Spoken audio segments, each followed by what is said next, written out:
आणखी एक breaking news आहे। जायकवाडी धरणामध्ये पाणी सोडण्यासाठी आम्ही कोर्टाची लढाई लढलो, त्यामुळे परिसरामध्ये शेतीला पाणी मिळत नाहीये आणि आम्ही कोर्टाची लढाई लढण्यामुळे शेतीला फायदा झाला, असं मविया उमेदवार कल्याण काळे यांनी म्हटलेलं आहे। रावसाहेब दानवेंनी शेतकऱ्यांच्या प्रश्नाकडे दुर्लक्ष केल्याचा आरोप सुद्धा कल्याण काळे यांनी केला आहे, तर दानवेंवर त्यांनी टीका केलेली आहे। तर उमेदवार मवियाचे कल्याण काळे यांनी भाजपच्या नेत्यांवर टीका केल्याचं पाहायला मिळतंय।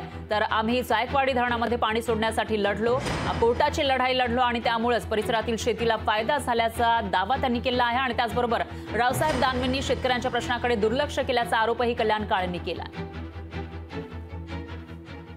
महाराष्ट्र राज्य सरकारच्या भारतीय जनता पक्षाच्या लोकांनी आम्हाला जायकवाडीमध्ये नियमाप्रमाणे पाणी सोडायला पाहिजे होतं, ते सोडलं नव्हतं आणि त्याच्यासाठी आम्ही सगळ्यांनी अनिल पटेल साहेब आम्ही सगळ्यांनी प्रत्येकाने वेगवेगळ्या याचिका सुप्रीम कोर्टात दाखल केल्या आणि सुप्रीम कोर्टाचा निकाल घेऊन आम्ही त्या जायकवाडीमध्ये पाणी सोडायला लावलं।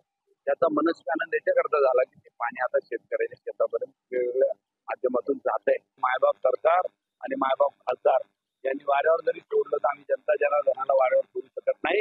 विरोधी पक्षात राहून सुद्धा आम्ही त्यांना पाणी सोडायला भाग पाडलं आणि आता चांगली परिसरामध्ये मोठ्या प्रमाणात पाणी आलंय। लोकशाही मराठी ऐका, पहा, जागरूक रहा।